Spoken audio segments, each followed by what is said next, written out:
먼저 다니엘서 1장 1절 2절 가서 보면 유다 왕 여호야김의 통치 제 3년에 바빌론 왕 느부갓네살이 예루살렘으로 와서 그것을 에워쌌더니 주께서 유다 왕 여호야김과 하나님의 집 기구들 중 일부를 그의 손에 넘겨주시매 그가 그것들을 신할 땅에 있는 자기 신의 집으로 가져다가 그 기구들을 자기 신의 보고에 들여놓았더라. 이런 이제 말씀이 나오고 있어요. 먼저 오늘은 느부갓네살이라고 한 사람에 대해서 조금 자세히 살펴보되, 특별히 남왕국 유다의 멸망하고 이렇게 연결해서 좀 살펴보려고 합니다. 이게 중요한 그런 인물이에요. 그래서 좀 깊이 살펴볼 그런 필요가 있는데, 우리 성경에는 느부갓네살 이렇게 이제 기록이 되어 있는데, 세상의 역사 네이버나 이런 데 가서 물론 느부갓네살 치면은 우리 이제 기독교 역사와 관련이 되기 때문에 이렇게 나오는데, 원래 네이버 사전이나 지식백과나 이런 데 이제 가서 이 사람을 찾으려고 하면 네부카드네자르 2세라고 해야, 그래야 그 사람의 이 세상에서의 그런 업적이 나옵니다. 여러분 가서 보시면 네부카드네자르, 자르라는 게 러시아의 나중에 황제가 짜르 이렇게 나오잖아요. 그러니까 짜르, 이게 다 여기서 나온 거예요. 황제라고 하는 그런 뜻이에요. 네부카드네자르 2세가 역사에 등장하는데, 그 사람이 이 성경에서는 느부갓네살로 나온다. 느부갓네살은 나부가 보호한다는 그런 뜻을 가진 이름이에요. 지난주에 이제 말씀드린 것처럼 아시리아 제국을 이제 멸망을 시키고, 이 느부갓네살의 아버지 나보폴라사라는 사람이 이제 바빌론 왕국을 이제 세우는데, 이 세우고 나서 600년, BC 600년쯤 되었을 때 아버지의 뒤를 이어서 느부갓네살이라고 하는, 인간의 그 역사에서 보면 너무나 용감하고 용맹하고 정말 뛰어난 그런 지략가로 볼 수 있는 거죠. 그런 장수가 없는 거죠. 여기 그림에 가서 보면 정말 엄청난 괴력을 소유하고 이 세상을 호령했던 이런 사람이 이제 느부갓네살입니다. 느부갓네살. 그래서 아버지 뒤를 이어서 갈대아 사람들의 왕국 바빌론의 왕이 된 사람이 느부갓네살이에요. 우리 킹제임스 성경에는 느부갓네살이라고도 나오고, 그 다음에 예레미야로 넘어가면 느부갓레살이라고도 나와요. 그러니까 히브리 말이 두 개가 달리 기록이 돼 있고, 영어 킹제임스 성경에도 두 개가 달리 기록이 돼 있어서 우리 성경을 번역할 때 통일하지 않고 있는 그대로 느부갓네살, 느부갓레살 두 개를 이제 다 그대로 이제 썼습니다. 같은 사람이라는 걸 여러분이 이해하시면서 예레미야를 읽으면 이제 좋습니다. 느부갓네살은 세 번에 걸쳐서 남왕국 유다를 이제 침공하고, 결국은 솔로몬 그 성전까지 포함해서 예루살렘을 완전히 멸절시키는 악한 일을 이제 하는데, 그 악한 일이 사실은 하나님의 계획에 의해서 이루어진 겁니다. 그 계획을 실천한 사람이 느부갓네살이에요. 그래서 BC 606년, 그 다음에 597년, 그 다음에 586년 이렇게 해서 세 번에 걸쳐서 남왕국 유다를 초토화시키는 그런 왕이 느부갓네살입니다. 먼저 1차 침공의 배경, 1차 침공의 배경 여러분에게 이제 말씀드리겠습니다. 우리가 이제 열왕기상, 열왕기하 이제 가서 보면은 특별히 저 뒤에 열왕기하 잠깐 가서 보시면은 23장 29절 제가 잠깐 보겠습니다. 열왕기하 23장 28절 거기 가서 보시면은 이제 요시야라고 하는 유다의 아주 선한 왕, 유다 왕국의 맨 마지막에 존재했던 그 선한 왕의 이름이 요시야예요. 그 요시야가 이제 다스리고 있었는데, 유다가 여기 팔레스타인 여기 있으면 밑에가 이집트입니다. 이집트에서 파라오가 나옵니다. 그 파라오의 이름이 파라오 느고예요. 그래서 파라오 느고가 이집트에서 나와서 팔레스타인을 통과했고, 저 위에는 아시리아로 올라가서 그 지역을 점령하려고 그래요. 그래서 가서 보니까 이렇게 되어 있어요. 그의 시대에 이집트 왕 파라오 느고가 아시리아 왕을 대적하러 유프라테스 강을, 저기 가서 보시면 저 하얗게 된데 메소포타미아 거기에 유프라테스 강이 있는데, 저 유프라테스 강이 있는 데까지 이집트가 세력을 이제 확장을 하면서 그 위로 치고 올라가는데, 요시야가 나가서 파라오 느고하고 대적을 하다가 그래서 죽임을 당해요. 이제 어찌됐든 이 파라오 느고가 저길 치고 올라가서, 저기 가서 보시면 여러분 노랗게 이제 돼 있는데 갈그밋이라고 하는데 거기 아시죠? 갈그밋이. 그래서 저 갈그밋이라고 하는 저 땅 저 부분을 그 당시에 이집트가 다 차지해서 저 윗부분을 다 다스렸어요. 자, 그런데 저 오른쪽에 이제 아시리아가 멸망을 하고, 그다음 오른쪽에 지금 바빌론이 세워졌단 말이에요. 그러니까 둘이 붙을 수밖에 없는 거예요. 둘이. 이렇게 돼서 아버지를 대신해서 누가 전쟁에 나갔냐? 아들 느부갓네살이 전쟁에 나가서 저 갈그미스를 이집트 왕에게서 저걸 탈취합니다. 갈그미스를 이제 탈취하고, 탈취한 다음에 유다 왕 여호야김이 다스리던 그때 저 유다 왕국까지 밑으로 침공을 해서 내려와서, 그래서 유다 왕 여호야김을 사슬로 묶어갖고 바빌론으로 끌고 가요. 끌고 가는 내용이 역대기야 36장 6절에 기록이 되어 있어요.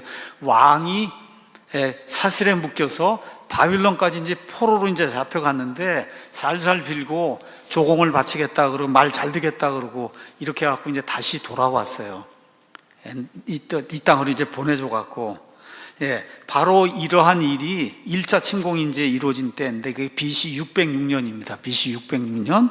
그래서 이 당시에 왕이 다 이렇게 포로로 끌려가고 이제 한 그 시대에, 오늘 여기 다니엘서에 나오는 다니엘, 하나냐, 미사엘, 아사랴 등을 포함한 여러 사람들이 포로로 이제 잡혀갑니다. 1차 바빌론 포로가 돼서 포로로 이제 잡혀가는 그런 일이 생기는데, 나중에 이제 다니엘서 1장 5절, 6절 이제 가서 보시면 알지만, 그냥 평범한 사람들을 데려간 것이 아니라 유다의 그 왕가에 속한 사람들, 귀족들에 속한 사람들, 귀족들의 아이들, 좀 머리도 좋고 무언가 좀 써먹을 것이 있는 그런 사람들 잡아서, 그래서 바빌론으로 이제 포로로 이제 잡아놓는 그와 같은 일이 이제 생깁니다.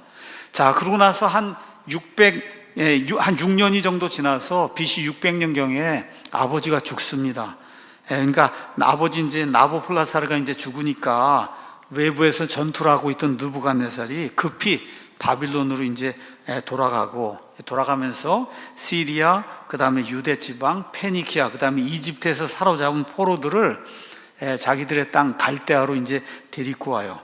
그래서 이 사람들을 데려다가 메소포타미아, 이 바빌론의 여러 지역에 이제 분산을 시키고, 또 동시에 여기 나와 있는 것처럼 유대 지방에서 이 신전에 이런 기구들 이런 걸 가져다가 자기 시내 이제 집에다 집어넣고 뭐 하는 그런 일들이 이제 생깁니다. 자, 이러면서 이제 2차 침공이 이제 생기게 되는데, 그게 이제 BC 597년에 2차 침공이 생겨요. 그래서 여호야김이 처음 몇 년 동안 느부갓네살에게 충성을 보입니다. 잘하겠다고 이제 약속을 했는데, 결국 이제 반역을 일으키고, 그러고 나서 한 3, 4년이 지난 다음에 예루살렘에서 이제 붙잡혀 죽임을 당합니다.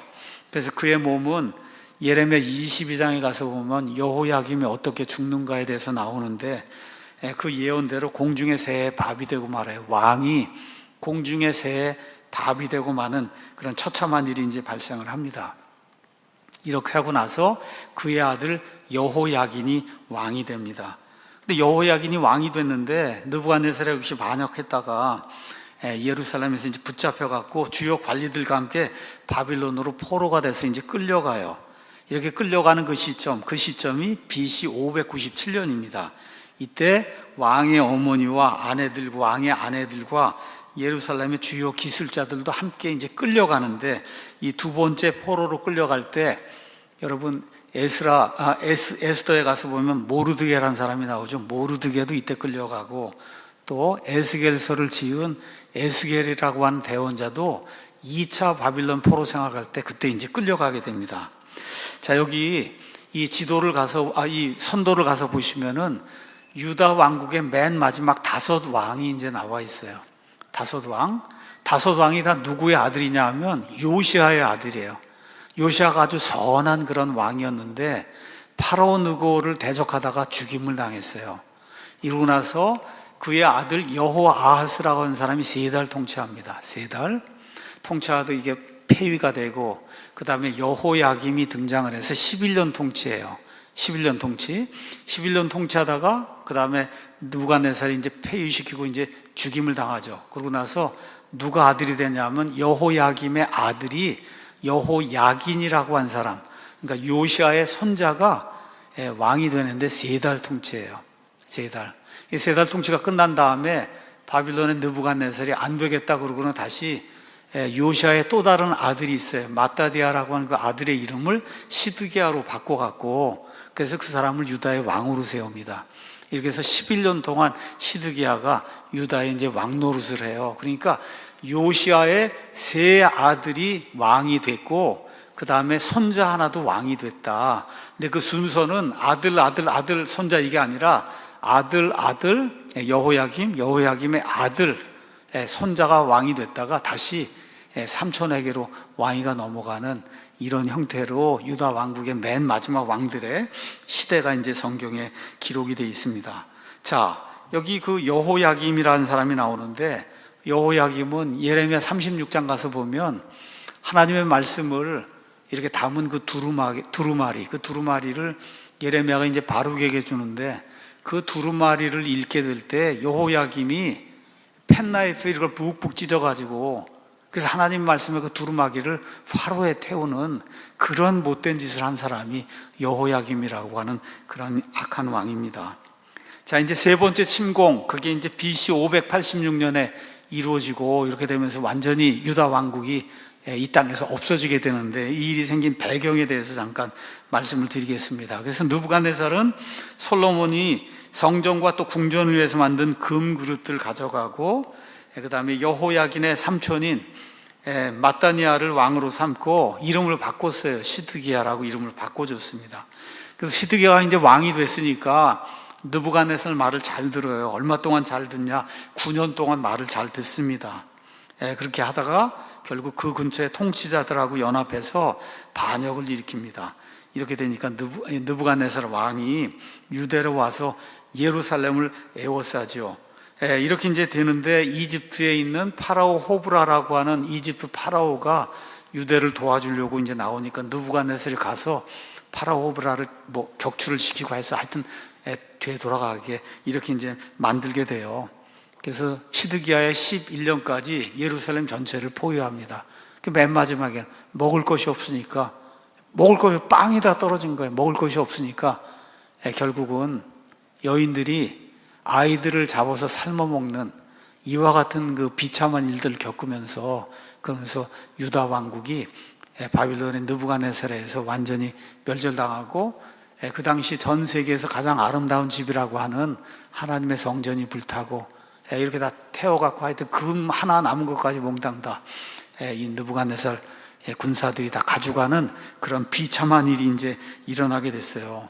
그래서 시드기야 왕은 그때 시리아의 리블라에 있던 느부갓네살에게 이제 끌려가서 정죄를 받고 자기 그 왕이 보는 앞에서 느부갓네살이 왕의 자녀들을 죽여요. 여러분 그 얼마나 비참하겠어요.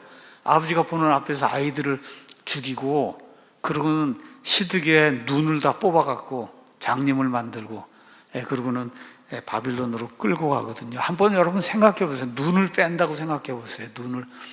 이게 얼마나 힘든 그런 고통일까.